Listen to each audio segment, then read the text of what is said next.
Fala pessoal, aqui é o Dr. Henrique, mais conhecido como Dr. Canop. Vamos iniciar agora a nossa primeira aula de uma série de 5 temas. O primeiro tema será hipertensão arterial. Então antes de iniciar essa aula, vou rodar a vinheta aí pra gente, depois vamos direto para a nossa aula, beleza? Então nas minhas aulas, o que eu vou explicar para vocês seria uma base de uma definição, uma classificação, fatores de risco, causas e como tratar, né? Não poderei passar a forma medicamentosa pelos vídeos no YouTube, porém quem me mandar uma mensagem no direct, me chamar lá, doutor, eu quero as aulas, eu quero aprender mais, eu vou poder passar o material completo para vocês, que é como você vai se portar perante um paciente com a hipertensão arterial e os seus graus, quais medicações usar inicialmente, o paciente com fatores de risco, quais as drogas mais usadas, como usar e como você não vai esquecer as drogas em um paciente grave ou drogas para você usar com cautela, beleza? Então, a hipertensão arterial é basicamente a persistência da pressão arterial a nível de 135 milímetros de mercúrio na pressão sistólica e 85 milímetros de mercúrio na diastólica. Então, basicamente, uma definição simples, não tem muito o que conversar sobre isso, né? É uma persistência da pressão acima do normal. Mas, doutor, qual que é o normal? Primeiro, nós temos que entender que tem uma pressão arterial boa ou ótima. Qual a pressão arterial boa ou ótima? Menor a 120 milímetros de mercúrio na sistólica e menor a 80 milímetros de mercúrio na diastólica. Porém, não estamos falando de 60 na sistólica e 30 na diastólica. Entendeu? Estamos falando que é um pouco menor que 120 por 80. Beleza? Basicamente, na pressão normal seria uma 120 na sistólica, 80 na diastólica. Ah, doutor, mas tem também a pré-hipertensão. Sim, a pré-hipertensão é quando você tem de 120 a 139 na sistólica e de 80 a 89 na diastólica. E depois tem a pressão com 3 graus. Então, pessoal, a hipertensão de grau 1 ou nível 1 ela varia de 140 a 149 na sistólica e de 90 a 99 na diastólica, né? E a hipertensão de grau 2 ela é de 150 até 179 de sistólica e de 100 a 109 na diastólica, beleza? E a hipertensão de grau 3 ela é acima de 180 na sistólica e acima de 110 na diastólica, beleza, pessoal? Os fatores de risco ou os causadores da hipertensão arterial são geralmente diabetes mellitus, ingesta excessiva de álcool, obesidade, sedentarismo, né? A toma excessiva de anti-inflamatórios, tá? Posteriormente, quando nós entrarmos no tema de farmacologia, iremos conversar sobre isso.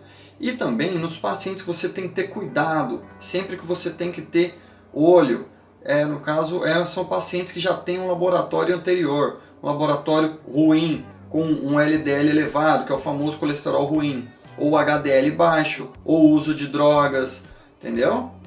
Então esses aí são os fatores causadores. Outra coisa, paciente, idoso, os fatores agravantes, mais a pressão persistente elevada pode causar? Ela pode causar insuficiência cardíaca congestiva, pode levar a AVC, infarto agudo do miocárdio, pode levar a uma retinopatia, no caso hipertensiva, entendeu? Pode levar a uma insuficiência renal, e esses são alguns temas que também abordaremos mais para frente, beleza? Então isso é o que pode causar a hipertensão.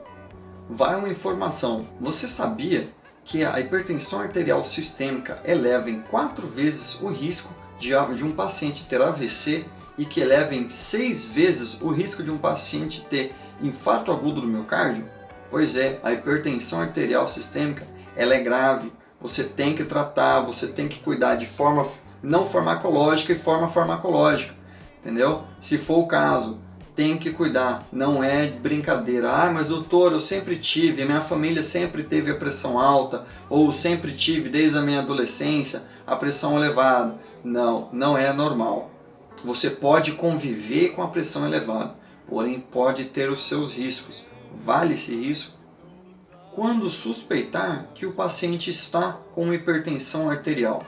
Geralmente você já faz isso na triagem da UPA ou de um posto de saúde, né? Mas geralmente o paciente chega com alterações visuais, zumbidos, náusea, cansaço ao praticar pequenos esforços, exercícios físicos.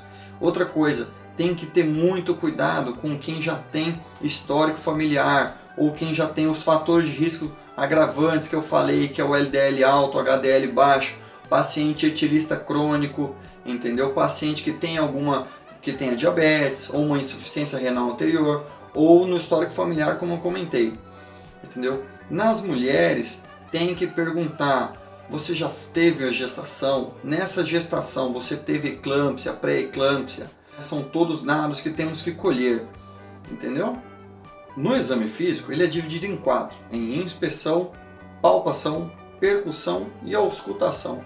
Então, na inspeção, que é a primeira, você vai identificar como o seu paciente chega, como a pessoa chega no consultório, chega no hospital, na UPA, se ele já chega cansado, fadigado, pálido, se na voz dele, se ele está com aquela fraqueza, se ele chega deambulando sozinho, sem ajuda, né? A sua respiração, se ela está ofegante, se ela está rápida, se ela está calma demais, se ele está sudoreico. Geralmente na palpação o que nós averiguamos é o pulso geralmente radial e femoral do paciente, né? Ah, doutor, mas quanto que é o batimento, quanto que é o pulso, a frequência dele por minuto? É de 60 a 100 batimentos ou 100 latidos por minuto e sempre tem que comparar, beleza? A percussão ela quase não é usada na nossa avaliação cardíaca e depois passaremos para o passo da auscultação. Na parte de auscultação, nós podemos averiguar a ausculta cardíaca das suas válvulas, ou se ele vai ter um assopro, se ele tem bulhas. Isso indicaria uma insuficiência cardíaca ou uma atresia valvular, uma dificuldade da válvula de abrir ou fechar. Na ausculta pulmonar, nas bases pulmonares, o que nós podemos escutar são estertores. Esses estertores quer dizer que o pulmão está sofrendo com a quantidade e a velocidade e força que esse coração está mandando sangue para ser feita a troca gasosa e o pulmão não está dando conta. Isso causa um edema pulmonar. A confirmação da pressão arterial sistêmica é na base da aferição da pressão arterial quando você vai no hospital. Geralmente no postinho de saúde ou no nosso consultório a gente tem uma tabelinha de uma semana em que o paciente tem que vir durante a semana aferir a pressão para ver se tem uma constante, se ela manteve elevada ou se é realmente só aquele dia. Se o paciente estava num domingo num churrasco, provavelmente bem salgado, provavelmente a pressão dele estaria elevada, né? Aí ele vai para o pronto-socorro e no outro dia não está, né? Porém isso aí tem que cuidar, né, pessoal? Ou se cuidar, me chame. Aí, pessoal, nós temos também o controle, como nós vamos tratar esse paciente depois que foi confirmado que ele tem hipertensão arterial.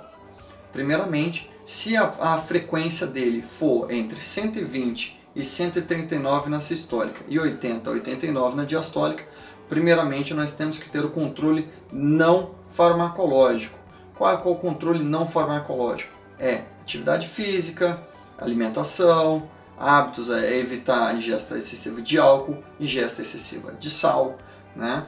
E outra, tratar sempre, fazer o controle sempre dos fatores de risco, fatores agravantes, aquele que eu falei do colesterol, do etilismo, sedentarismo, tudo isso temos que normalizar, entendeu? Então, primeiro nível, 120 a 139 e 80 a 89, nós vamos tratar não farmacologicamente, né? Porém, se mesmo com esse controle se mantiver elevada, podemos fazer o uso de um tipo de medicação, tá?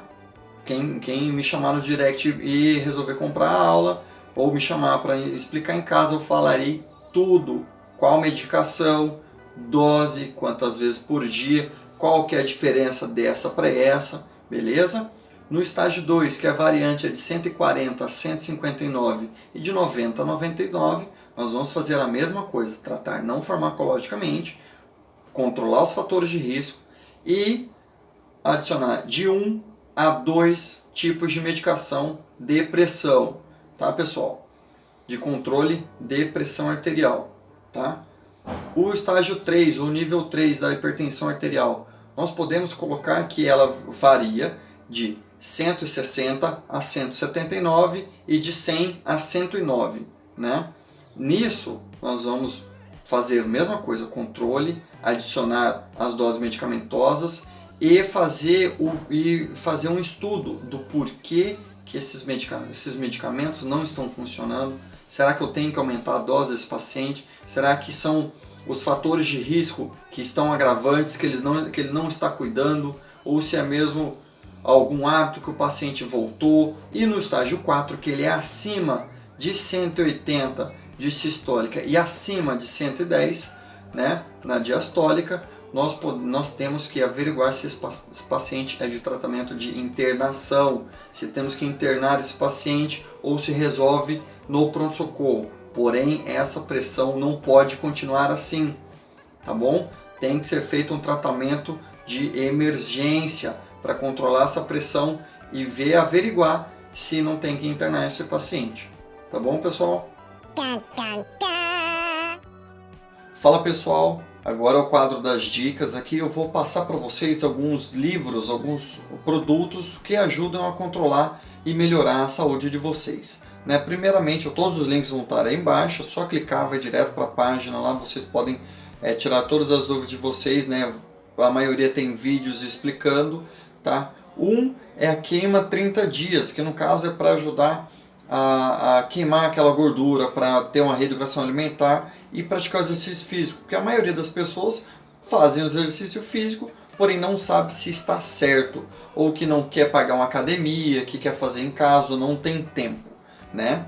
O outro produto é dieta de 17 dias, contém até um grupo no WhatsApp para as pessoas que querem trocar informações, trocarem receitas, beleza? Essa dieta de 17 dias é bom para ter um controle, uma reeducação alimentar, como estávamos falando da hipertensão arterial, hábitos, sempre tratamento não farmacológico primeiro, beleza?